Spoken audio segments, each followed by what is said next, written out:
வைட்டர்ஸ் cafe மே 4 முதல் பாண்டி பஜாரில் புதிய உயர்தர சைவ உணவகம் உதயம். விதவிதமான இட்லி, முறுமுறு தோசைகள், அசத்தலான ஸ்நாக்ஸ் சாப்பிட சூப்பர் இடம். வைட்டர்ஸ் கஃபே பாண்டி பஜார் கார் பார்க்கிங் எதிரில்.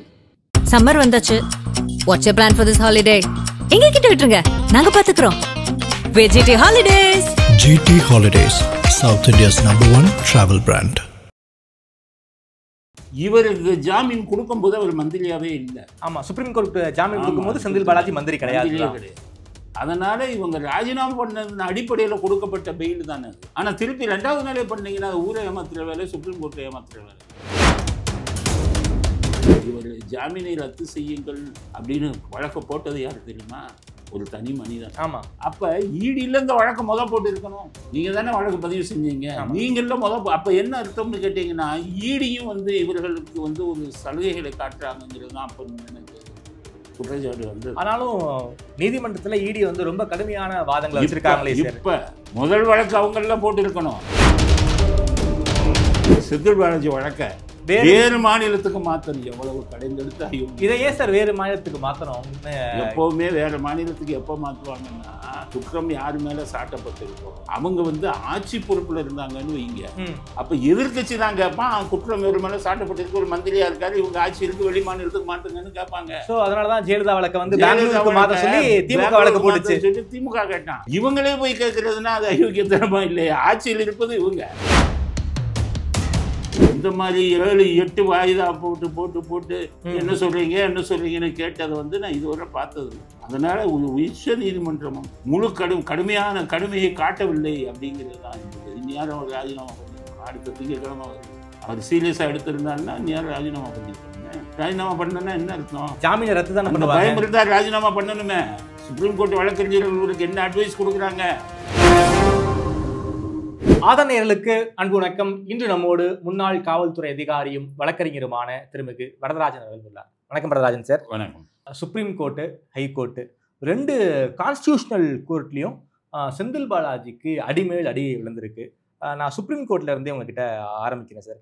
செந்தில் பாலாஜி அவர்கள் அமைச்சராக இருக்கணுமா வேணாமா அப்படிங்கிறத 28ஆம் தேதிக்குள்ள நீங்கள் முடிவெடுங்க. குறிப்பாக நீங்கள் அமைச்சராக இருக்க மாட்டோம், சாட்சிகளை கலைக்க மாட்டோம் அப்படின்னு சொல்லி தான் ஜாமீன் வாங்கினீங்க.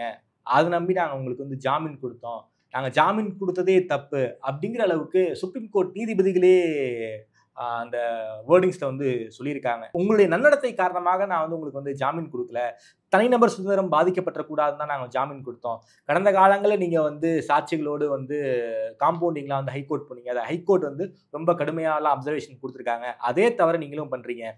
அமைச்சராக இருக்கணுமா வேணாமா அப்படிங்கிறத முடிவெடுங்க, இல்லாட்டினா உங்கள் ஜாமீனை ரத்து பண்ணுவோன்னு சுப்ரீம் கோர்ட் சொல்லியிருக்காங்க.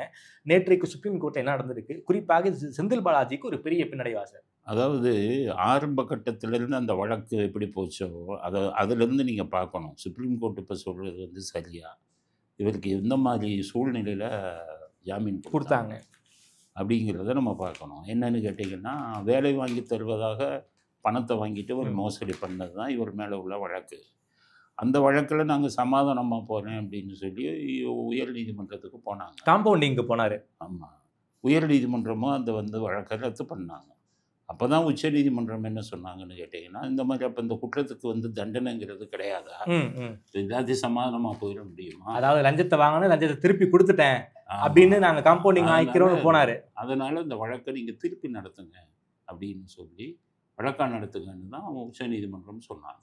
ஆனால் வழக்கா நடத்துங்கன்னு இங்கே வந்த உடனே காவல்துறை எந்த அளவுக்கு செந்தில் பாலாஜிக்கு உதவியாக பண்ணாங்கன்னா, லஞ்சத்தை வாங்கியது செந்தில் பாலாஜி. ஆமாம். அப்போ குற்றவாளி செந்தில் பாலாஜி. உச்ச நீதிமன்றமே இதில் அவர் மேலே நடவடிக்கை எடுங்கன்னு தான் சொன்னாங்க. ஆனால் என்ன பண்ணாங்க? நம்ம காவல்துறை, மத்திய குற்றப்பிரிவு ஆயிரக்கணக்கான பேர் மேலே வழக்கு பதிவு செய்யும். குற்றவாளியை சேர்த்ததே பார்த்திங்கன்னா, அந்த பணத்தை கொடுத்தாங்கல்ல வேலைக்காக, லஞ்சம் கொடுத்தாங்கல்ல, அவங்களையும் குற்றவாளி ஆக்கினாங்க. ஓகே. ஆயிரக்கணக்கான சாட்சிகளை கொண்டு வந்தாங்க. குற்றவாளிகள்னு அது சேர்த்ததை பார்த்தீங்கன்னா நூற்றுக்கணக்கான பேரை குற்றவாளியாக கொண்டு வந்தாங்க. ஒரு செந்தில் பாலாஜியை தண்டிக்காங்க. என்னன்னு கேட்டிங்கன்னா, லஞ்சம் கொடுத்ததும் குற்றமா? ஓகே. அப்போ என்ன அர்த்தம்? புகார் கொடுத்தவனா நாளைக்கு நம்மளும் ஜெயிலுக்கு போகணுன்னு வழக்கை விட்டுட்டு போயிடுவாங்கிறதுக்காக கொடுத்தாங்க. இப்போ இந்த வழக்கு போயிட்டு இருக்கும்போது தான் வந்து இந்த வழக்கில் தான் வந்து உங்களுக்கு என்ன ஆச்சுன்னு கேட்டிங்கன்னா, அந்த டைமில் ஈடியும் உள்ளே வந்தாங்க. ஈடி இந்த வழக்கை அடிப்படையாக வச்சு தான் உள்ளே வந்தாங்க. அவங்க சட்டவிரோத பணப்பரிமாற்றம் இதில் நடந்திருக்கு அப்படின்னு சொல்லி அவங்க உள்ளே வந்தாங்க. அப்போ வந்து கைது செய்யப்பட்டார், ஜெயிலுக்கு போனார். பல தடவை பெயில் போச்சு. ஆமாம், மெடிக்கல் இதில் போச்சு, உடல் நலம் சரியில்லை, ஒத்துக்கலை, எதுக்குமே உங்கள் ஈடி ஒத்துக்கலை. கடைசியாக இவரை இலாக்கா இல்லாத மந்திரியை ஜெயிலில் வச்சுட்டு இவர் ஸ்டாலின் பண்ணார். அந்த டைம் போகும்போது ஏதோ காரணத்தை சொன்னாங்க, சரி இவ்வளோ நாள் இருந்துட்டீங்கன்னு பார்த்தா நீங்கள் மந்திரியாக இருக்கீங்க, உங்களை வெளியில் விட்டால் சாட்சிகளை கலைப்பீங்க, உங்களுக்கு அதிகாரம் இருக்குது. ஏன்னு கேட்டிங்கன்னா அந்த வழக்கில் நிறையா அரசு அதிகாரிகளையும் குற்றவாளி ஆக்கியிருக்காங்க. ஆமாம். அப்போ நீங்கள் என்ன பண்ணுவீங்க, உங்களுக்கு இருக்கக்கூடிய சாட்சிகள்லாம் அரசு அதிகாரிகள் இருக்காங்க. ஓகே. அப்போ அதெல்லாம் நீங்கள் கலைப்பீங்கல்ல, ஓகே அப்படின்னு சொல்லி கொடுக்க மாட்டேன் பெயில். அதுக்கப்புறம் இவர் ராஜினாமா பண்ணார். அமைச்சர் ராஜினாமா பண்ணிட்டு அப்போ போய் பெயில் எடுத்துக்கிட்டாங்க. இப்போ நான் மந்திரி இல்லை கொடுங்கன்னாங்க.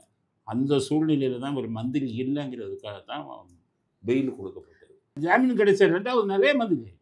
கபில் சிபல் என்ன சொல்றாரு, நீங்க வந்து அரவிந்த் கெஜ்ரிவாலுக்கு வந்து கண்டிஷன் போட்ட மாதிரி இவர் வந்து மீண்டும் அமைச்சராக கூடாது அப்படின்னு எந்த ஒரு கண்டிஷனும் போடல, அதன் காரணமாக தான் அமைச்சர் ஆயிருக்காரு அப்படின்னு வந்து கபில் சிபல் சொல்லியிருக்காரு. சார், இவருக்கு ஜாமீன் மறுக்கும் போது உச்சநீதிமன்றம் கிளீனாக சொன்னாங்க, நீங்க அமைச்சராக இருக்கீங்க, சாட்சிகளை கலைப்பீர்கள்னு சொன்னாங்க. ஓகே. அவர் ராஜினாமா பண்ணிட்டதுனால இவர் மந்திரி பதவிக்கு ராஜினாமா பண்ணிட்டாரு, திருப்பி இவரே போய் மந்திரி ஆக மாட்டாருங்கிற நம்பிக்கையில தான் கொடுத்தாங்க. சரி, இவருக்கு ஜாமீன் கொடுக்கும்போது அவர் மந்திரியாவே இல்லை. ஆமா, சுப்ரீம் கோர்ட் ஜாமீன் கொடுக்கும்போது செந்தில் பாலாஜி மந்திரி கிடையாது. அதனால இவங்க ராஜினாமா பண்ணது அடிப்படையில் கொடுக்கப்பட்ட பெயில் தானே அது. ஓகே. ஆனா திருப்பி 2வது நாளே பண்ணீங்கன்னா அது ஊரை ஏமாத்துற வேலை, சுப்ரீம் கோர்ட்ல ஏமாத்துற வேலை இல்லை. குறிப்பாக செந்தில் பாலாஜி அமைச்சராக இல்லைன்னு ஜாமீன் கேட்டுட்டு ஜாமீன் கிடைச்ச 2வது நாளே நீங்க வந்து அமைச்சராக ஆக்கிட்டீங்க.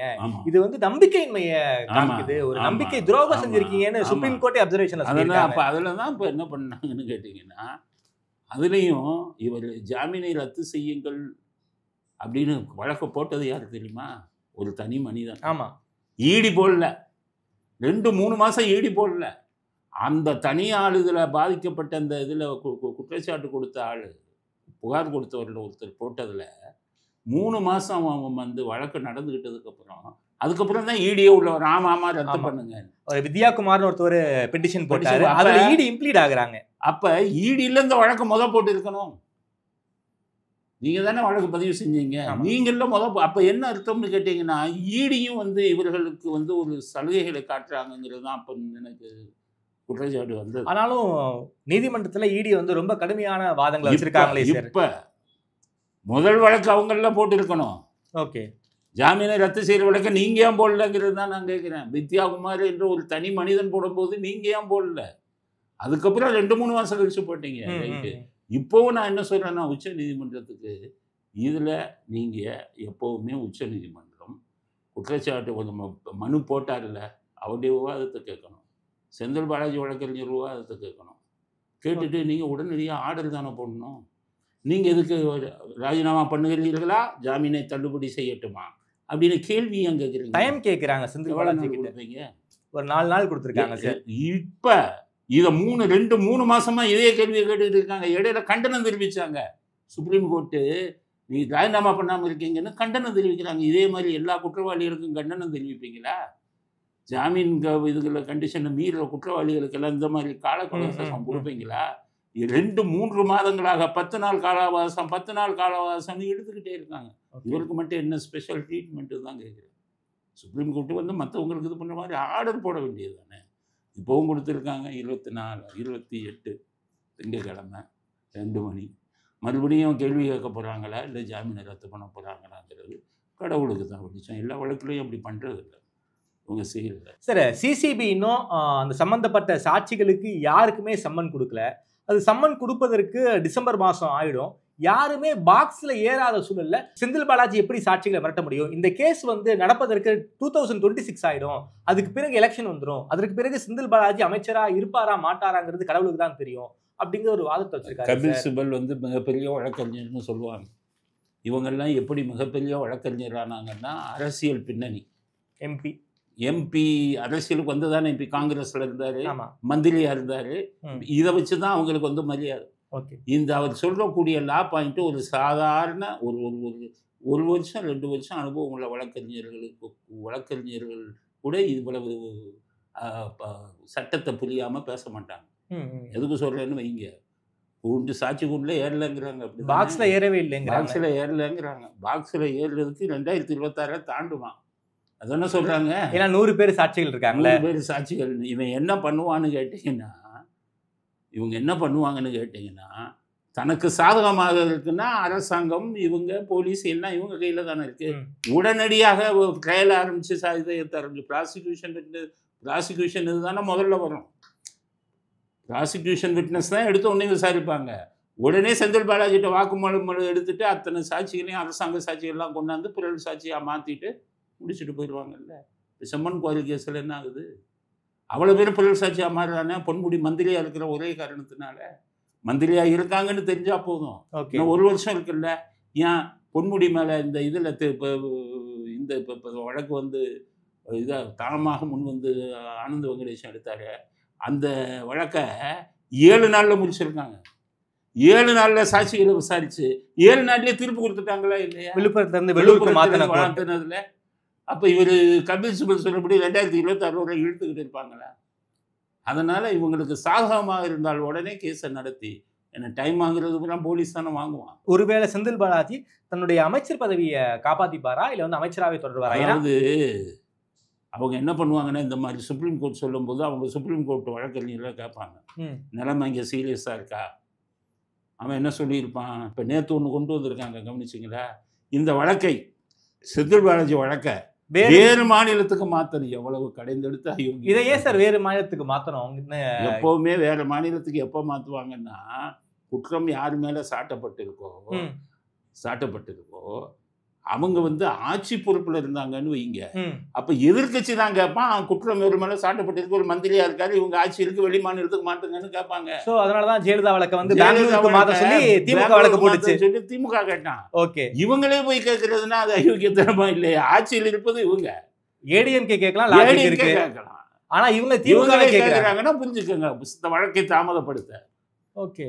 வேற மாநிலத்துக்கு ஆர்டர் போட்டாங்கன்னு வச்சுக்கோங்க, ஒரு 6 மாதம் 1 வருஷம் கூட அதுக்குள்ளே மந்திரி இது முடிஞ்சு போயிடும். அதுக்காக அது இப்படியெல்லாம் வந்துக்கிட்டு சட்டத்தை இது பண்ணி இப்போ இங்கே உச்ச நீதிமன்ற வழக்கறிஞர்கிட்ட அவங்க பேசிக்கிட்டு இருக்காங்க. அவன் சீரியஸ்னா தான் ராஜினாமா பண்ணுவாங்க. நான் பார்த்துக்கிறேன், வாய்தா வாங்கிடுறேன், இன்னொரு இது அப்படின்னு அங்கே சொல்லிக்கிட்டே சார். ஆனால் வேர்டிங்ஸ் ரொம்ப ஹார்டாக இருக்குது. இதுக்கு முன்னாடி இதே தான் கேட்டாங்க, உங்களுக்கு கண்டனத்தை தெரிவிக்கிறோம்னா. போன வேர்டிங்ஸை பாருங்கள். செந்தில் பாலாஜிக்கு உச்ச நீதிமன்றம் கண்டனம் தெரிவிக்கிறோம், ராஜினாமா பண்ணுறீங்களா இல்லையான்னு கேட்குறான். இதே கேள்வியை மற்றவங்களுக்கு கேட்பீங்களாங்கிறது தான் என்னுடைய கேள்வி. யார் மீது நீங்கள் வந்து தீர்ப்பு கொடுக்க போகிறீங்களோ அவங்ககிட்ட இவ்வளவு கேட்டு, கொலை குற்றவாளிக்கே வந்து ஒரு சான்ஸ் கொடுப்பாங்க. உங்கள் மீது வந்து குற்றம் இது நிரூபிக்கப்பட்டு விட்டது, தண்டனை கொடுக்க போகிறோம், நீங்கள் உங்கள் தரப்பு வாதங்களை வைங்கன்னு கேட்பாங்க. இந்த மாதிரி 7-8 வாய்தா போட்டு என்ன சொல்கிறீங்கன்னு கேட்டதை வந்து நான் இதுவரை பார்த்ததில்லை. அதனால் உச்ச நீதிமன்றமும் முழு கடுமையை காட்டவில்லை அப்படிங்கிறது தான் என்னுடைய. இந்நேரம் ராஜினாமா பண்ணியிருக்கணும். அடுத்த திங்கக்கிழமை வருது. அவர் சீரியஸாக எடுத்திருந்தாருன்னா இந்நேரம் ராஜினாமா பண்ணியிருக்கணுமே. ராஜினாமா பண்ணனா என்ன அர்த்தம்? ஜாமீன் ரத்து தானே பண்ணுவாங்க. பயம் இருந்தால் ராஜினாமா பண்ணணுமே. சுப்ரீம் கோர்ட் வழக்கறிஞர்களுக்கு என்ன அட்வைஸ் கொடுக்குறாங்க? ராஜினாமா பண்ணுங்கன்னு தான் சொல்லியிருக்கணும். சொல்லலை. அதனால தான் அவர் ராஜினாமா பண்ணலை. ஓகே, நாங்கள் சமாளிச்சுக்கிறோம், எங்கேயாவது ஏதோ சொல்கிறாங்க, அதனால தான் வழக்கம் தள்ளி போயிட்டே இருக்க. இது மாதிரி எத்தனையோ எச்சரிக்கைகள் கொடுத்துட்டாங்க, வழக்கும் தள்ளி போய் கொண்டிருக்கிறது. செந்தில் பாலாஜிக்கு உச்சநீதிமன்றம் கொடுத்த ஜாமீனை ரத்து பண்ணுற அதிகாரம் உச்சநீதிமன்றத்துக்கு இருக்குல்ல சார்? இருக்கு. இது எப்போ நீங்கள் ரத்து பண்ணியிருக்கணுமே, நீங்கள் ஏன் இத்தனை தடவை கேள்வியை கேட்டுக்கிட்டு இருக்கீங்கன்னு சொல்கிறேன். Okay sir. குறிப்பாக இந்த சிசிபி வந்து ஒரு 100 பேருக்கு மேலே வந்து லஞ்சம் கொடுத்தவர்களையும் குற்றவாளி ஆக்கியிருக்காங்க. அதே போல் சாட்சிகளையும் நிறைய பேர் சேர்த்துருக்காங்க. இந்த வழக்கை நீர்த்து போகிறதுக்காக தான் இந்த சாட்சிகளை வந்து அதிகப்படுத்தியிருக்காங்க. போலீஸே பண்ணுறான். சுப்ரீம் கோர்ட் என்ன சொன்னாங்க, அவர் மேலே உள்ள வழக்கை முதல்ல எஃப்ஐஆர் என்ன, என் மேலே உள்ள எஃப்ஐஆரை ரத்து செய்ய வேண்டும்னு கேட்டார்ல செந்தில் பாலாஜி. ஹைகோர்ட்டுக்கு போனார். FIR quash. அதில் அக்யூஸ்ட் எத்தனை பேர்? செந்தில் பாலாஜி மட்டும்தானே. இந்த புகார் கொடுத்தவங்க அதில் வரல, அந்த எஃப்ஐஆரில் வரல. இப்போ அதே வழக்கை திருப்பி வந்து நீங்கள் விசாரிங்க, வழக்கா பதிவு செஞ்சு விசாரிங்கன்னு சுப்ரீம் கோர்ட் சேர்ந்த உடனே பணம் கொடுத்தவனையும் குற்றவாளியா சேர்த்தவன் யாரு? சிசிபி தான். சிசிபி. அப்ப சிசிபி யாருக்கு தொட போறான்? ஆளுங்கட்சிக்கு தொட போறான், செந்தில் பாலாஜிக்கு தொட போறான். அப்ப நடுநிலைங்கிறது காவல்துறையிட்ட போயிடுச்சே. முதல் எஃப்ஐஆர்ல இவங்க எல்லாம் வராங்களா குற்றவாளியில? 2வது எஃப்ஐஆர்ல ஏன் போட்டான்? Additional FIR. ஆமா, இப்ப போட்டதுல சிசிபி போட்டதுல தான் இவங்களெல்லாம் குற்றவாளியா சேர்க்கிறான். ஓகே. அப்ப பணம் கொடுத்தவன் என்ன பண்ணுவான்? நகை அடமானம் வச்சு கொடுத்துருக்கான், வட்டிக்கு 5 வட்டி 10 வட்டி வாங்கி கொடுத்துருக்கான். அது தீர்ப்புலேயே எழுதியிருக்காங்க. வீடெல்லாம் அடமானம் வச்சிருக்கான். கொஞ்சமாச்சும் காவல்துறைக்கு மனசாட்சிங்கிறது இருந்தா இந்த மாதிரி ஒரு சமூக விரோத செயலை நீங்க செய்வீங்களா? பாதிக்கப்பட்ட பணத்தை இழந்தவனை குற்றவாளி ஆக்குவீங்களா? மனசாட்சி இருக்கா உங்களுக்கு? அவளை பற்றியும் குற்றவாளியாக எதுக்குன்னு கேட்டா, இப்போ அவன் பயந்துருவான். பணம் கொடுத்தவன் பணத்தையும் ஏமாந்துட்டான், நம்மளை ஜெயிலுக்கும் தள்ளிடுவாங்க, வேலையும் கிடைக்கல, வாபஸ் வாங்கிட்டு போயிடுவாங்கிறதுக்கு கடைந்தெடுத்த அயோக்கியத்தனங்க. ஜனநாயக நாட்டில் காவல்துறை மனசாட்சி இல்லாமல் இருந்தீங்கன்னா, உங்களுக்கு மனசாட்சி இருக்கா? பணத்தை இழந்தவன் மேலே போய் போடுறீங்களே. ஓகே. லஞ்சம் வாங்கி கொடுப்பதும் குற்றங்கிறது சட்டத்தில் இருக்கு. எத்தனை சட்டத்தில் அதை உபயோகிக்க மாட்டாங்க. ஏன்னா தப்பு செஞ்சவன் தண்டனை அனுபவிக்கணும். தப்பு செஞ்சவனை காப்பாற்றுறதுக்கு குறுக்கு வழியாக நீங்கள் பண்ணியிருக்கீங்கிறது தான் உங்கள் மேலே நான் சொல்கிற குற்றச்சாட்டு. ஆளுங்கட்சிக்கு நீங்கள் துணை போகிறீங்க அப்படி நம்ம வருத்தத்துக்குள்ளேயே செய்தி இல்லை. ஓகே. பாதிக்கப்பட்டவனுக்கு நீதி கிடைக்கணும் இல்லைங்க. பாதிக்கப்பட்டவனுக்கே தண்டனை கிடைக்கும்னா அது என்ன நாடாங்க? சட்டம் இருக்கலாமுங்க. அது ஏதோ ஒரு சூழ்நிலையில் போட்டு லஞ்சத்தை கொடுப்பதும் குற்றம்னு எதுக்குன்னா லஞ்சத்தை ஊக்குவிக்கக்கூடாதுன்னு. சரி, இந்த மாதிரி விஷயங்கள் நான் இதை போட்டது அது மட்டும் இல்லை, நூற்றுக்கணக்கான பேரை போட்டால் அந்த கேஸு 10 வருஷம் ஆகும். அதுக்குள்ளே இதெல்லாம் முடிஞ்சு போயிடும்னு சொல்லி செந்தில் பாலாஜியை காப்பாற்றுவதற்காக சட்டத்தின் ஓட்டைகளை பயன்படுத்தி காவல்துறையும் இதில் சதி செய்திருக்கிறார். உச்சநீதிமன்றம் என்ன சார் முடிவெடுப்பாங்க இது இந்த செந்தில் பாலாஜி வழக்கை பொறுத்த வரைக்கும்? ஜாமீன் ரத்து பண்ணுவாங்களா மாட்டாங்களா? ஜாமீன் நிச்சயம் ரத்து பண்ணுவாங்க. அதை ரத்து பண்ணாமல் விடுறதுக்கு இவங்க டெல்லியிலேருந்து நிறைய வேலை பண்ணி. இப்போ பொன்முடி கேஸில் என்ன பண்ணாங்க? பொன்முடிக்கு 3 வருஷம் கொடுத்தாச்சு. ஜெயச்சந்திரன் ஹைகோர்ட்டில் கொடுத்தாரு. எப்படி ஸ்டே வாங்கினாங்க? Leading advocates, senior advocate council 5 பேர் 10 பேர் பிடிக்கிறாங்க. அங்கே கிடைச்ச செய்தி ஒவ்வொருத்தருக்கும் 5 கோடி கொடுத்தாங்க. 10 சீனியர் கவுன்சில் போகிறாங்க. ஜட்ஜியை பார்த்து பயப்படுறாரு என்னன்னு இந்த கேஸ்க்காக. உடனே ஸ்டே. ஸோ நீதிமன்றத்தில் இருக்கக்கூடிய ஓட்டைகள் எல்லாம் அவங்க பயன்படுத்துவாங்க. அங்கே சில பாலிடிக்ஸ் இருக்குது நீதிமன்றத்தில். அரசியல் நடக்கும் நீதித்துறைக்குள்ள, வக்கீல்களுக்குள்ள. ஒரு ஜட்ஜு வராருன்னா அவருக்கு வேண்டிய வக்கீலை கூட்டிகிட்டு போய் அப்பீலாக விடுவாங்க. அவர் பார்ப்பார் நமக்கு வேண்டியவர் அப்படின்னு. இந்த மாதிரி ஓட்டைகளை எதுவும் பயன்படுத்த இவங்க திட்டம் போட்டுக்கிட்டு இருக்காங்களாங்கிறது தான் இங்கே. அதனால தான் அவ்வளோ தைரியமாக இவ்வளோ எச்சரிக்கை கொடுத்தோம். நீங்கள் என்ன ராஜினாமா பண்ணாமல் இருக்கீங்க? அதனால் இவங்க ராஜினாமா பண்ணாமல் இருக்காங்கன்னா அவங்களுக்கு ஏதோ ஒரு புடி கிடைக்குது அப்படின்னு தான் அர்த்தம். குறுக்கு வழியில் அதை பண்ணிக்கிட்டு இருக்காங்களா அப்படிங்கிறது தான். நீதிமன்றம் பெயிலை ரத்து பண்ணணும் நியாயமாக. Okay sir. அதே போல் சென்னை ஹைகோர்ட் டாஸ்மார்க் ரெய்டை பற்றி மிக முக்கியமான ஒரு தீர்ப்பு கொடுத்துருக்காங்க. டாஸ்மார்க் தலைமை அலுவலகத்தில் இடி பண்ண ரெய்டு சரிதான் அப்படிங்கிற ஒரு ஆர்டரை கொடுத்துருக்காங்க. நீங்கள் பெண் ஊழியர்களை ஒரு பாதுகாப்பு கவசமாக பயன்படுத்துறீங்க, இது தமிழ்நாடு அரசுக்கெலாம் நல்லது கிடையாது அப்படிங்கிற ரீதியில் ரொம்ப ஒரு காட்டமான ஜட்ஜ்மெண்ட் கொடுத்துருக்காங்க. ஹைகோர்ட் என்ன சார் நடந்திருக்கு இந்த டாஸ்மார்க் கேஸை பொறுத்த வரைக்கும்? டாஸ்மார்க்கில் அவங்க என்ன சொல்கிறாங்கன்னு கேட்டிங்கன்னா, ஏற்கனவே இதில் லஞ்ச ஒழிப்பு பிரிவால் எஃப்ஐஆர் 47 எஃப்ஐஆருக்கு மேலே போடப்பட்டிருக்குன்னு சொல்கிறாங்க. அப்போ எஃப்ஐஆரின் அடிப்படையில் டாஸ்மார்க்கு பிஎம்எல்ஏ ஆக்ட் படி விசாரணை பண்ணலாம். அதில் தான் விசாரணை பண்ணணும். விசாரணை பண்ணினதில் சட்டவிரோத பரிமாற்றம் நிறையா நடந்திருக்குன்னு அதுக்கான பேங்க் ஸ்டேட்மெண்ட், ஆதாரம் எல்லாத்தையும் எடுத்து வச்சுருக்காங்க. அப்புறம் இனி விசாரிக்கக்கூடாதுன்னு என்ன இருக்கும்? ஜட்ஜிட்ட சீல் வச்சு அந்த ஆதாரங்களெல்லாம் கொடுத்து காமிச்சிட்டாங்க.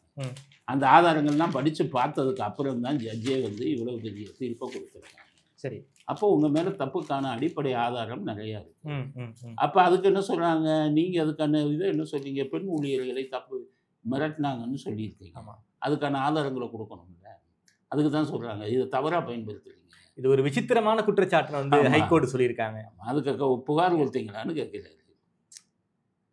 எங்களை பயமுறுத்தினாங்க, எழுதி வாங்கினாங்க, இதுக்கெல்லாம் புகார் கொடுக்க வேண்டிய. ஓகே. எல்லாத்தையும் விட என்ன சொல்கிறாங்க? அதுதான் கிளைமேக்ஸ் தான். அதுதான் எதுக்கு எடுத்தாலும் கூட்டாட்சி தத்துவம்னு நல்ல விஷயத்துக்கு நீங்கள் பேசலாமே. தேசத்துக்கு எதிரான ஒரு மிகப்பெரிய குற்றத்துக்காக அந்த கூட்டாட்சி தத்துவத்தை வந்து நீங்கள் உபயோகப்படுத்துவீங்கன்னு மிக மோசமான முறையில் கேட்டுருக்கீங்க. அப்போ அதை அரசியலாக்குறீங்க நீங்கள். அதாவது நீங்கள் என்ன தப்பு பண்ணாலும் நடவடிக்கை எடுத்தால் கூட்டாட்சி தத்துவத்துக்கு எதிராக சொல்லுவீங்களான்னு கேட்டிருக்கேன். ஓகே. ஸோ அதில் வந்து இந்த இதை இது பண்ணினது வந்து, ஆனால் என்னுடைய கருத்து இன்னும் சொல்லிடுறேன். டாஸ்மாக் 1000 கோடி குற்றச்சாட்டு ஓகே. ஆனால் சமீபத்தில் அமித்ஷா சென்னைக்கு வந்திருக்கும் போது திமுகவின் ஊழல் குற்றச்சாட்டுகளை பட்டியலிடும்போது டாஸ்மாகில் 47,500 கோடி ஊழல் நடந்திருக்குன்னு சொல்லியிருக்காரு. கேட்டீங்களா? ஆமாம், அந்த அதிமுக கூட்டணி உறுதி செய்யும் போது. அப்போ உங்களுடைய நடவடிக்கை வெறும் 1000 கோடிக்கு இருக்கக்கூடாது. 47,500 கோடின்னு உள்துறை மந்திரியே சொல்கிறாரு. இடிஐ கண்ட்ரோல் வந்து அவர்கிட்ட தான் இருக்குது. அப்போ 47,500 கோடி ஊழல் நடந்ததுக்கான ஆதாரம் உங்கள்கிட்ட இருக்குது. அதனால தான் உள்துறை மந்திரியே சொல்லியிருக்காரு. இனிமேல் நீங்கள் எடுக்க வேண்டிய நடவடிக்கை 1000 கோடிக்கல்ல, நீங்கள் கூறிய 47,500 கோடிக்கான இதையும் நீங்கள் வந்து ஊழலையும் இதில் கண்டுபிடிச்சு நடவடிக்கை எடுக்கணுங்கிறது தான் நம்முடைய கோரிக்கை. ரெண்டாவது, மணல் கொள்ளை இதில் 5 IAS அதிகாரிகளை சம்மன்ஸ் கொடுத்தாங்க, விசாரிக்க கூடாதுன்னு இவங்க வழக்கு போட்டாங்க. ஆமாம், உச்சநீதிமன்றத்துக்கு போனோன்னா அவங்கள விசாரிக்கலாம்னு சொல்லிட்டாங்க. அவங்கள விசாரிச்சிங்களா? அந்த குற்றச்சாட்டு என்னாச்சு? இன்னைக்கு வரை யாருக்கும் தெரியுமா? 1 வருஷத்துக்கு மேலே ஆயிடுச்சு. அதான் மணல் விஷயத்தை பொறுத்த வரைக்கும் இடி விசாரிக்க முடியாதுன்னு ஒரு ஆர்டர் இருக்குல்ல சார்? உச்சநீதிமன்றத்துக்கு போகும்போது இந்த IAS அதிகாரி, அதாவது இடி வந்து சட்டவிரோத பண பரிமாற்றம் இருந்தால் யாராக இருந்தாலும் உள்ளே வந்துடும். ஓகே. அதுக்காக தான் பேங்க் ஸ்டேட்மெண்ட்டு. மணல் கொள்ளையில் பல முக்கிய நபர்களுக்கு வந்து பணம் கைமாறி இருக்கு. ஓகே. அதுக்காகத்தான் 5 IAS ஆஃபீஸரை விசாரிக்கணும்னாங்க. இவங்க விசாரிக்கக்கூடாதுன்னு கேஸ் போட்டாங்க. உச்சநீதிமன்றம் விசாரிக்கலான்ட்டாங்க. விசாரிச்சிங்களா? என்ன ஆதாரம் மாட்டினது இதுவரை யாருக்கும் தெரியுமா? அதோட அமைதியாக இருக்கீங்களே இடி. இப்போ அவங்க மத்திய அரசில் போய் யாரையும் வச்சுக்கிட்டு எல்லாத்தையும் தடுத்து தங்களை காப்பாற்றிக் கொள்கிறார்களோங்கிற சந்தேகம் வருது. இந்த 1000 கோடியும் அதே நிலைமை வந்துடக்கூடாது. நீதிமன்றம் அனுமதி கொடுத்துருச்சு. நிச்சயம் இதுக்கு உச்ச நீதிமன்றத்துக்கு போவாங்க. அங்கே ஒரு 6 மாதம் நடக்கும். அனுமதி கொடுத்தால் உடனே இவர்களை கைது பண்ணி இதில் நடவடிக்கை வந்து துரிதமாக எடுக்கணுங்கிறது தான் மக்களுடைய எதிர்பார்ப்பு. இடி அதை செய்கிறது இல்லை. அதனால எதுவாக இருந்தாலும் டாஸ்மாக் இஷ்யூ பொறுத்த வரைக்கும் கொஞ்சம் விகரஸாக தான் இடி கொஞ்சம் ரைடு தான் பண்ணியிருக்காங்க. ரைடு பண்ணி 1000 கோடி தானே கணக்கு அமைச்சிருக்காங்க. விகரஸ்ன்னு நீங்கள் எப்படி சொல்வீங்க? 1000 கோடி தானே கணக்கு அமைச்சு. 1000 கோடி தான் ஊழல் நடக்குதா டாஸ்மாகில்? டாஸ்மாகில் என்னுடைய குற்றச்சாட்டு என்னன்னா, டாஸ்மாகில் நடக்கும் ஊழல் இமாலய ஊழல். அமித்ஷா 47,500 கோடி ஊழல் நடந்திருக்குன்னு சொல்றாரு. ஆனால் டாஸ்மாகில் ஆண்டு வருமானம் அரசுக்கு கிடைக்கிறதே 40,000 கோடி தானே. ஓகே. 40,000 கோடி வருமானம் வரக்கூடிய ஒரு துறையில் 47,500 கோடி ஊழல் எப்படி நடக்கும்? அப்போ வருமானம் அப்படிங்கிறத 40,000 கோடி அவங்க காமிக்கிறாங்களே ஒழிய இந்த 40,000 கோடிகளை வரைக்கும் அங்கே ஊழலே நடக்குது. ஒரு தனி இதுவே வந்து அவங்களுக்கு வருமானம் அரசியல்வாதிக்கு போகுது. டாஸ்மாக் ஆரம்பிச்சதுலேருந்து முடிக்கிற வரை அரசியல்வாதி தான் பயனடைகிறான். டாஸ்மாக்கை உற்பத்தி செய்கிறது யார்? திமுகவை சேர்ந்த பெரும்புள்ளிகள் தான் கம்பெனி வச்சுருக்கான். அவன் ஒரு பாட்டிலுக்கு 20 ரூபா 25 ரூபான்னு விலை நிர்ணயம் செய்தால் ஒவ்வொரு பாட்டிலுக்கும் அரசியல்வாதிகளுக்கு தனியாக ஒரு கமிஷன் கொடுக்குறான். 20 ரூபான்னு விலை நிர்ணயம் செய்யறான்னா ஒரு பாட்டிலுக்கு 5 ரூபா. மார்க்கெட், அதாவது மேனுஃபேக்சரிங் ரேட் வந்து 20 ரூபாயா? 20 ரூபா. ஒரு உதாரணத்துக்கு சொல்லி இப்போ கொஞ்சம் கூடி இருக்கலாம். 20ன்னு போட்டிருந்தான். அரசாங்கத்துக்கு சப்ளை பண்ணுற ரேட்டு 20. ஆனால் ஒவ்வொரு பாட்டிலுக்கும் அந்த அரசியல்வாதிகளுக்கு, முக்கிய அரசியல்வாதிக்கு ஒரு பாட்டிலுக்கு 5 ரூபா. அப்போ தான் இவங்ககிட்ட ஆர்டர் கொடுப்பாங்க. ரைட்டா? கிட்டத்தட்ட உங்களுக்கு ஒரு நாளைக்கு 2 கோடி பாட்டில் விற்கிதா? தெரியல சார். 2 கோடி பாட்டில் விற்கிது நெருக்கு. அப்போ ஒரு நாளைக்கு அந்த டாப் அரசியல்வாதி ஆர்டர் கொடுக்குறாங்கல்ல அரசாங்கத்திலேருந்து, அவங்களுக்கு கிடைப்பது ஒரு நாளைக்கே 10 கோடி. 10 கோடி மாதத்துக்கு எத்தனை வருது? 300 கோடி. வருஷத்துக்கு எவ்வளோ வருதுன்னு பாருங்கள். 36 வருஷத்துக்கு வந்து உங்களுக்கு வந்து 300 கோடி அப்படின்னா 3200 கோடி வருஷத்துக்கு வந்து. இது வந்து ஆரம்ப கட்டது.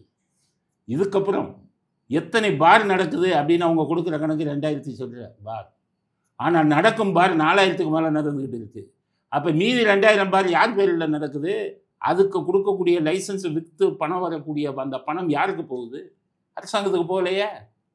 டாஸ்மாக் கடைகளின் எண்ணிக்கை நீங்கள் காமிக்கிறது 4000, குற்றச்சாட்டு வருது 6000 to 7000 டாஸ்மாக் கடைகள் இருக்குங்கிறான். அப்போ அன்அஃபிஷியலாக ஓடுற அந்த 3000 டாஸ்மாக் கடைகளின் வருமானம் யாருக்கு போகுது? போகுதா? டாஸ்மாக் ஊழியர்கள் கொஞ்ச நாளைக்கு முன்னாடி சொன்னதில் செந்தில் பாலாஜிக்கே ஒரு கடைக்கு 60,000 ரூபா கொடுக்குறோன்னு பேசின வீடியோ கேட்டிருக்கீங்களா?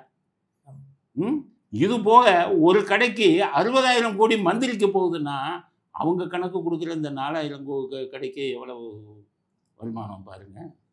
இது போக ஒரு பாட்டிலுக்கு 10 ரூபா 20 ரூபா, அதுவும் யாருக்கு போகுது?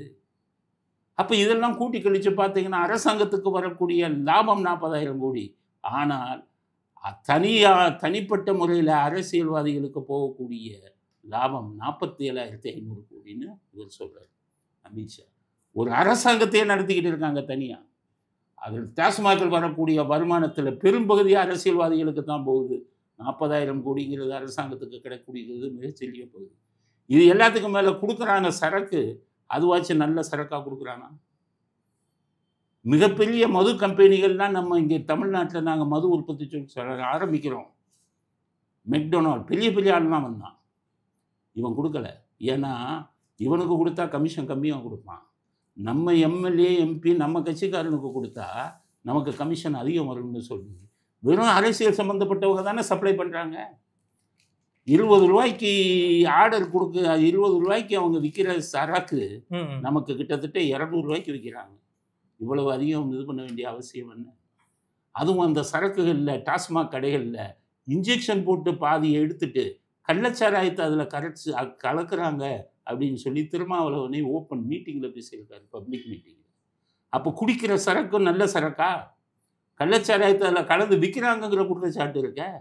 அப்போ குடிக்கிறவன் 10-20 வருஷத்தில் சாதாரணமாக 10-15 வருஷத்தில் செத்துருவானே. நல்ல தரமான சரக்கையாச்சும் கொடுக்குறீங்களா? வெளிநாடுகளில் மது குடித்தவன் சாகுறது இல்லை. ஏன்னா அங்கே குடிப்பது தரமான மது. இங்கே வந்து கலப்பட மதுவை விற்கிறாங்க. இவர்கள் கொள்ளையடிக்க வேண்டும் என்பதற்காக ஒரு சமுதாயத்தை அழித்து கொண்டிருக்கிறாங்க. அதனால தான் கனிமொழி சொன்னாங்க, இளம் விதவைகள் அதிகமாகி விட்டாருன்னு சொன்னாங்கல்ல. அப்போ சாப்பிட்றவன் சீக்கிரம் செத்துட்டான்னு தானே இருக்கும் அப்போவே. அப்போ இப்படியும் இவ்வளவு பெரிய பிரச்சனை வருது இந்த டாஸ்மாகால. இதை ஒழுங்காக நடத்த தெரியாமல் அரசியல்வாதிகள் எதில் லஞ்சம் வாங்கணும்னு தெரிய வேணாமா? அதுக்காகத்தான் நான் இதாக சொல்கிறேன். இப்போ எம்ஜிஆர் நடத்தினார் இல்லை சாராய கடை. ப்ரொடக்ஷன் யார் தெரியுமா? ஒரே ஆள் தான். அவரும் அரசியல்வாதி இல்லை. ராமசாமி உடையாருங்கிற தனியாள் தான் அதை ப்ரொடக்ஷன் பண்ணார். தரமான மதுவை கொடுத்தாரு. ஏன்னா அவர் அரசியல்வாதி இல்லை, அவங்ககிட்ட மட்டும்தான் வாங்கினாங்க. ஏன் ஜெயலலிதா எதுக்காக இதை வந்து அரசாங்கத்தை தரமில்லாத சரக்கு வருது, சம்பாதிக்கிறவங்க பூரா அப்போ 20 லட்சம்னு ஒரு கடையை எடுத்துட்டு அதில் 1 கோடி ரூபா சம்பாதிக்கிறான். இத்தனை வருமானமும் அரசாங்கத்துக்கு வந்து சேரட்டும்னு தானே அவர் வந்துட்டு அரசாங்கத்துக்கு கொண்டு வந்தார் 2001 ஆட்சிக்கு வந்த உடனே. இப்போ எல்லாமே தலைகீழாக போயிடுச்சே. அதனால் டாஸ்மாக்குங்கிறது வெறும் சாதாரண லஞ்சம் ஊழல் 1000 கோடிங்கிற பிரச்சனை இல்லை. குடிக்கும் குடிமகன் உயிருக்கே ஆபத்து வருது தரமில்லாத சரக்காலையும் கலப்படம் அந்த சரக்கில் பண்ணுறதுனால. அதனால் இது ஊழல்ங்கிறது பார்க்குறத விட இதை வந்து சமுதாயத்தை அழித்து கொண்டிருக்கக்கூடிய ஒரு விஷயம். இதை வந்து கடுமையான நடவடிக்கை எடுத்து ஈடி வந்து சம்மந்தப்பட்டவர்களை பிடிச்சாதான் வருங்காலத்தில் நல்ல மது கிடைக்கும். அந்த மதுவை வச்சுக்கிட்டு மிகப்பெரிய கொள்ளை அடிக்கிறது தமிழ்நாட்டில் வந்து ஒழிக்கப்படும் அப்படிங்கிறது தான் என்னுடைய. திமுகவுடைய மூத்த அமைச்சர் துரைமுருகன் அவர் மேலே ஒரு சொத்து குவிப்பு வழக்கு, கிட்டத்தட்ட அதுவுமே வந்து பொன்முடி கேஸ் மாடஸ் ஆப்பரண்டி தான் இதுலேயும் பண்ணியிருக்காங்க. அவரை விடுவித்ததை ரத்து பண்ணியிருக்காங்க ஹைகோர்ட்டு. மறுபடியும் நீங்கள் வந்து வழக்கை வந்து முழுமையாக விசாரிக்கணும்னு சொல்லியிருக்காங்க. இன்றைக்கும் இன்னொரு வழக்குலையும் ஆர்டர் வந்திருக்கு. இதை நாம் எப்படி சார் புரிஞ்சுக்கிறோம்? இதே மாடஸ் ஆப்பரண்டியே நடந்துக்கிட்டே இருக்கே சார். கீழ்கோர்ட்டில் நடக்கிற கேஸ் இது. இதை பூரா அந்த அளவுக்கு அதிகமாக சொத்து சேர்த்த வழக்கை வந்து நடத்துகிறவன் யாருன்னு கேட்டிங்கன்னா லஞ்ச ஒழிப்புத்துறை. ஆமாம், லஞ்ச ஒழிப்புத்துறை அரசாங்கத்திட்ட இருக்குது, தமிழ்நாடு அரசாங்கத்தில். பிஎன்டிசி அதான் லஞ்ச ஒழிப்புத்துறை கண்ட்ரோல். யார் கண்ட்ரோல்னா அரசாங்கத்தில். ஆமாம் ஆமாம், ஸ்டேட் கவர்மெண்ட் கண்ட்ரோல். இவன் என்ன பண்ணுறான், குற்றவாளி ஆளுங்கட்சி ஆகிட்டான்னு வச்சுக்கோங்க, இவன் வழக்கே நடத்துறது இல்லை. குற்றவாளிக்கு சாதகமாக அங்கே வந்து கோர்ட்டில் கேட்குற டீட்டெயில் எதையுமே கொடுக்குறதும் இல்லை. நீங்கள் வெறும் நீதிமன்றத்தை மட்டும் குற்றம் சொல்லக்கூடாது. இந்த வழக்கை தொடுத்தான் பாருங்க விஎன்டிசி, ஆமாம், அவன் தான் குற்றவாளி. அவன் தானே குற்றத்தை நிரூபித்து குற்றவாளிக்கு தண்டனை வாங்கி கொடுக்கணும். ஆட்சிக்கு வந்துட்டாங்கன்னா உங்களுக்கு டாக்குமெண்ட்ஸ் கொடுக்கறது எதுவுமே கிடையாது. கொடுக்க மாட்டான், சாட்சிகளை கொண்டு போய் நிறுத்த மாட்டான். அவங்க பார்ப்பாங்க நீதிமன்றத்தில் எதையுமே கொண்டு சாட்சியே இல்லை, பேப்பர்ஸே இல்லை. இல்லை. குற்றவாளியை வந்து நீங்கள் இந்த விஷயத்தில் பார்க்காதீங்க. நம்ம இதில் குற்றவாளியை லஞ்ச ஒழிப்புத்துறை தான். ஓகே, அவன் தான் ஜாதகமாக பண்ணுறான். சரி, அதனால் திருப்பி விசாரிக்கணும்னு கொண்டு வந்துட்டாங்க. ஓகே.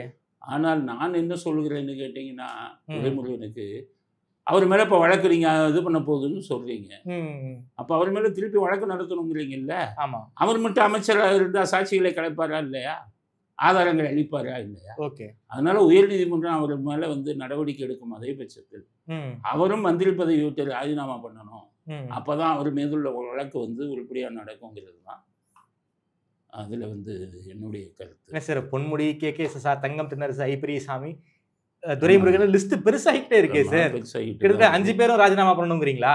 5 பேர் யார் யார் மேலே வழக்கு நீங்கள் திருப்பி நடத்தணும்னு சொல்லிட்டாங்களோ ஓகே அவங்கெல்லாம் மந்திரியாக தொடரக்கூடாதுங்க. ஏன்னா இப்போ செம்மன் குவாரி வழக்கு நடக்குதா இல்லையா பொன்முடி மேலே? ஆமாம். புயல் சாட்சி எத்தனை பேர் மாறிட்டான்னு செய்தி வருதா இல்லையா? புயல் சாட்சி எப்படி மாறினா கையில் அதிகாரம் இருக்குது. இறுதி அதிகாரம் இருந்தால் அதை உபயோகப்படுத்துவாங்க. அதனால மற்ற வழக்குகள் உருப்படியாக நடக்கணும்னா யார் யார் மேலே வழக்கு திருப்பி எடுக்கிறீங்களோ அவங்கள பூரா மந்திரி பதவி விட்டு ராஜினாமா பண்ண சொல்லுங்க, ஆர்டராக போடுங்க. ஓகே, உயர்நீதிமன்றம். சார் அதே போல பொன்முடி கேசர் அவர் மேல ஏற்கனவே ஆனந்த் வெங்கடேஷ் வந்து சொத்து குவிப்பு வழக்கில் வந்து சுமோட்டோவா எடுத்தாரு. அதே மாதிரி சைவ மையம் தொடர்பான அந்த இழிவான பேச்சுக்கும் வந்து சுமோட்டோவா வந்து ஆனந்த் வெங்கடேஷ் வந்து கேஸ் எடுக்கணுங்கிறதுக்காக சீஃப் ஜஸ்டிஸ் கிட்ட வந்து பர்மிஷன் கேட்டிருக்காரு. சீஃப் ஜஸ்டிஸ் அப்ரூவல் கொடுத்துருவாரா? குறிப்பாக வந்து பொன்முடிக்கும் சிக்கல் தானா சார் அமைச்சர் பதவி? ஆமாம், இப்போ ஒருத்தர் மேலே ஒரு புகார் வருது. பொன்முடி வந்து என்ன பேசிட்டாரு, சைவத்தையும் வைணவத்தையும் ஒரு விலை மாதுவோட ஒப்பிட்டு பேசிட்டாரு. ஆமாம். ஐபிசியில் இந்திய தண்டனை சட்டத்தில் இதற்கு தண்டனை உண்டான்னு கேட்டிங்கன்னா 295A(100) செக்ஷன் இருக்குது. ஓல்டு ஐபிசியில் 295A ஐபிசியில். இந்த ஐபிசியில் இருக்கிற 295A என்ன சொல்லுது, மத உணர்வுகளை புண்படுத்துகிற மாதிரி யாராச்சும் பேசுனாங்கன்னா அது வந்து தண்டனைக்குரிய குற்றம்னு சொல்லப்படுது. சரி.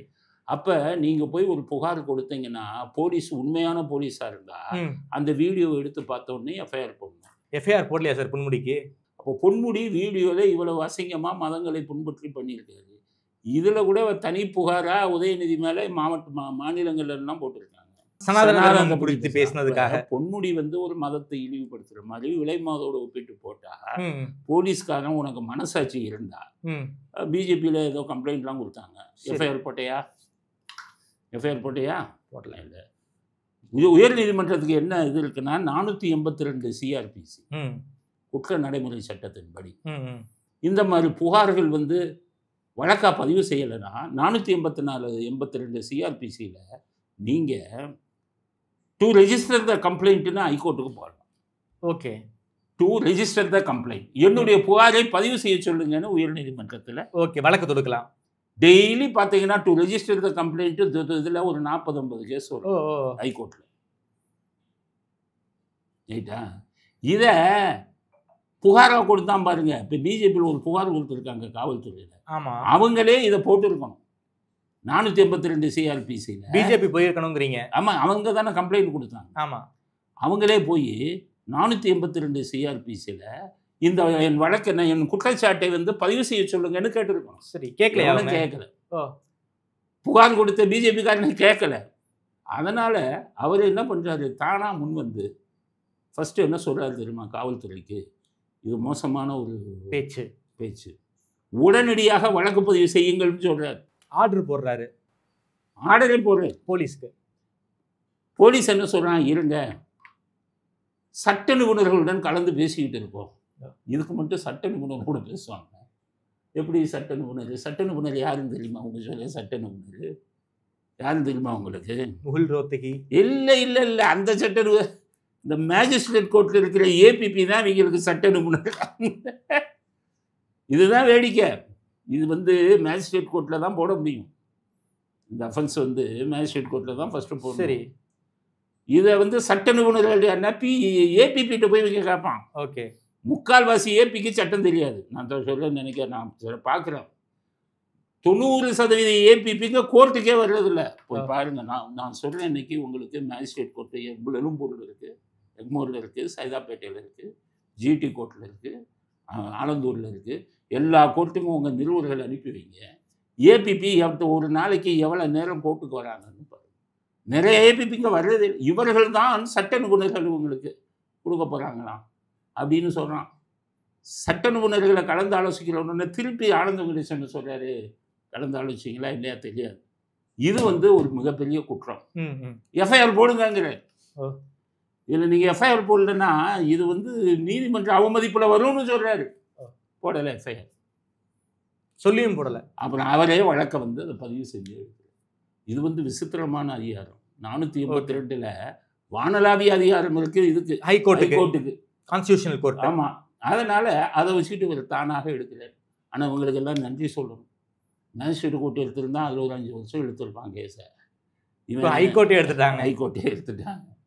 ஹைகோர்ட்டை எடுத்ததுனால இது இதாக போகும். இப்படி தாங்க போகும். இப்படி தான் ஆட்சியாளர்கள் மனசாட்சி இல்லாதவங்கள இருந்துட்டா உங்களுக்கு என்ன பண்ணுறது? இப்படி தான் ஒவ்வொரு கேஸையும் ஹைகோர்ட்டு தான் எடுக்கிறாங்க. அதனால் இதில் அவருக்கு தண்டனை கொடுக்கணும் ஹைகோர்ட்டே. இதை எப்படி பண்ண போகிறாங்கன்னு தெரியலை. ஏன்னா இவர் சிஜேக்கு பர்மிஷன் கேட்டிருக்காரு. ஹைகோர்ட் அப்பீலேட் கோர்ட்டு தான். ஆமாம், ட்ரையல் கோர்ட்டு கிடையாது. கீழ்மட்ட கோர்ட்டுகளில் நடக்கும் வழக்குகளுக்கு அப்பீல் பண்ணுறது தான் அது. ஆனால் அவங்க அதை வழக்காக எடுத்து அவங்க மேஜிஸ்ட்ரேட் கோர்ட்டுக்கு டைரக்ட் பண்ணுறாங்களா, என்ன முறையை ஃபாலோ பண்ண போகிறாங்கங்கிறது இனிமேல் தான் தெரியும். ஓகே. ஆனால் நான் என்னக்கு சொல்கிறேன்னா, தனக்கு வேண்டியவர்கள் மந்திரிகளாக இருந்தால் அவங்க மேலே வழக்கே பதிவு செய்கிறதே இல்லை. வேண்டாதவர்களாக இருந்தால் அவங்க தப்பு பண்ணலனாலும் வழக்கு பதிவு செய்யக்கூடிய விசித்திரமான நிலைமை தமிழ்நாட்டில் இருக்கிறது வேதனைக்குரிய விஷயமா இல்லையா? அதனால தான் உயர்நீதிமன்றம் ஒரு மிகச்சிறந்த ஒரு இதை எடுத்திருக்காங்க. எக்ஸ்ட்ராடினரி பவர் அது, பெரிய தனிப்பட்ட அதிகாரம். இது எங்கே போய் முடியுது அப்படின்னு பார்ப்போம். ஆனால் நமக்கு என்ன, உங்களுக்கு பொன்முடிக்கு மறுபடியும் 3 வருஷம் தண்டனை கொடுத்தாங்கன்னு வைங்க, அதையே எடுத்துக்கொண்டு போய் சுப்ரீம் கோர்ட்டில் போட்டு ஒரு ஸ்டே வாங்கிட்டு மறுபடியும் சுப்ரீம் கோர்ட்லேயே கவர்னருக்கு அவரை மந்திரியாக வைங்க, 3 வருஷம் தண்டனை ஆனால் என்ன, அப்படி தானே சொன்னாங்க முந்தைய வழக்கில். 3 வருஷத்தை தானே அப்படி சொன்னாங்க. கவர்னர் பொன்முடிக்கு பதவி பிரமாணம் செஞ்சு வைக்க மாட்டேன்னாரு. சுப்ரீம் கோர்ட்ல போய் ஆர்டர் வாங்கி பதவி பிரமாணம் செய்ய வச்சாங்க. என்ன தண்டனை வாங்கினாலும் இந்த மாதிரி போய் அவங்க வாங்குறதுக்கும் தப்பிப்பதற்கும் வாய்ப்பு இருக்கிறது அப்படிங்கிறது தான். அதனால் குற்றத்தை விசாரித்து தண்டனை கொடுப்பதுங்கிறது ஒரு நல்ல முன்மாதிரி. ஓகே. அப்போ தான் வருங்காலத்தில் யாரும் மற்றவர்களை பற்றி பேசுவதற்கு, மற்ற மதங்களை பேசுவதற்கு, மற்ற இறை நம்பிக்கை மத நம்பிக்கையை பேசுகிறதுக்கு பயப்படுவாங்க அப்படிங்கிறது தான் கருத்து. ரொம்ப நன்றி சார். குறிப்பாக செந்தில் பாலாஜி, பொன்முடி, துரைமுருகன், உங்களுடைய வழக்கு பற்றின விவரங்களை ரொம்ப விரிவாக பேசியிருக்கீங்க. குறிப்பாக நீதிமன்றங்கள் என்ன நடக்குது, நீதிமன்றம் நடந்த விஷயங்களை பற்றி ரொம்ப விரிவாக பேசியிருக்கீங்க. நேரம் கொடுத்து பேசியமைக்கு நன்றி. நன்றி சார்.